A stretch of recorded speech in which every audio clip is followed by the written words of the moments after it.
Do you think you might be depressed? An awful lot of people are, millions.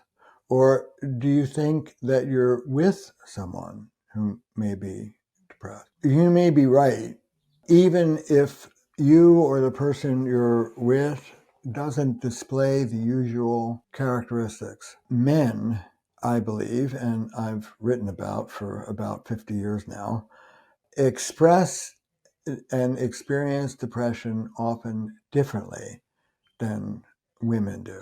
And the way that men get and show their depression is often missed. I'm Terry Real. I wrote the very first book ever written on male depression. It's called I Don't Want to Talk About It. Back in the 90s, it's still selling strong. And what I say is that there's an epidemic of depression in men that's going largely unrecognized. The conventional wisdom is that women are 2 to 4 times more depressed than men, and I don't believe that's true. I think that's a myth. Depression, before I wrote my book, was seen as a woman's disorder in much the same way that alcoholism years ago was a male disorder. We know that that's just stereotypical. It's not true. There are a lot of women alcoholics and a lot of depressed men, but what's going on? First of all, the lack of recognition and treatment of male depression is heartbreaking. Depression is one of psychiatry's true success stories. 4 out of 5 people who get treatment for depression, which is most often a combination of talk therapy and medication, 4 out of 5 people report substantial relief, but only 3 in 5 get help. And I think the ranks of the unhelped is swollen by men. Why? Well, first of all, men don't reach for help. All of us have heard that men die 10 years younger than women do. We think it's biological, but we're wrong.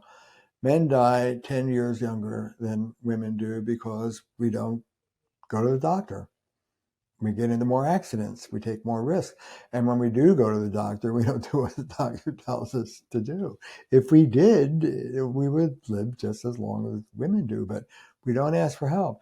I wrote, a man is about as likely to ask for help with depression as he is to ask for direction. And for much the same reason, it's unmanly to be vulnerable. It's unmanly to ask for help. Women who suffer with depression have the stigma of an emotional disorder. But men, it's not unwomanly to be vulnerable. But a depressed man is not only overwhelmed, which of course a strong man should never be, he's overwhelmed by his feelings. That is, no. And some men hide it. They hide it from family docs, who are the first line of defense, who research shows miss depression in men upwards of 70% of the time. They hide it from their partners. And oftentimes, the partner of a depressed man will shy away from confronting them. I don't want to unmask them. I don't want to make them even more shaky. That's dead wrong.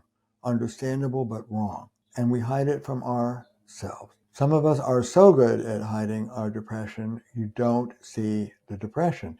And I think that there are men who experience depression just like women do. I call this overt, O-V-E-R-T, or classic depression. And we all know the sleeping too little or too much, eating too little or too much, feeling bad about yourself, feeling down, feeling blue, having guilt, blaming yourself, feeling hopeless, being disenergized. Sure, many men, but many more men, I believe, don't feel any of that. You don't see the depression itself. You see the depression's footprints. You see what the man is doing to desperately ward off all of that. And that's called self-medication, and it fuels many of the difficulties that we think of as typically male. We drink, we womanize, we rage, we lash out, we withdraw. You don't see the depression You see the behavioral difficulties, you see the addiction, you see the acting out. That is covert or hidden depression in men. And I think that's the most common form. I wrote, I don't want to talk about it, in the 90s. Since then, there's been a general recognition in what I said back then that men experience depression differently than women. If you Google male depression now, in Mayo Clinic, NIMH, you'll see, if you just Google it, over and over again, people are now saying it's different. The cure for a covert depression is an overt depression. It's a two-step process. First, you have to help the man stop defending against what they're really feeling. Go to 12 steps, sober, go to, God forbid, if you're a domestic violent program. Stop the womanizing, stop the affair, settle down, turn to your feelings and let them come to the surface. Once the self-medicating or acting out behaviors die down, the underlying depression will stream to the surface, and then you deal with it just like any other depression. But it's a two-step process that often gets missed. A lot of therapists think if I deal with the underlying depression, the drinking or raging or womanizing will stop. That's wishful thinking. You won't get to the underlying depression unless these things get pulled into some degree of sobriety. So it's a two-step process. I want to empower men to deal with this. Turn and face the flames for yourself, for your marriage, for your kids. John Bradshaw once said, pass it back or pass it on. The way that men deal with their underlying wounds gets us all into trouble. Turn and face the pain with help. Dare to ask for help. And if you're connected to such a man, then you be the one to get help. There was a National Institute of Mental Health program on reaching out to depressed men, real depression. I consulted to them and I said, don't pitch it to the men, pitch it to their partners. Most men in therapy are what I call wife-mandated referrals. I want to empower the partner who's listening to this to insist on health in your family. Be brave, be assertive. This is not a time to pussyfoot around.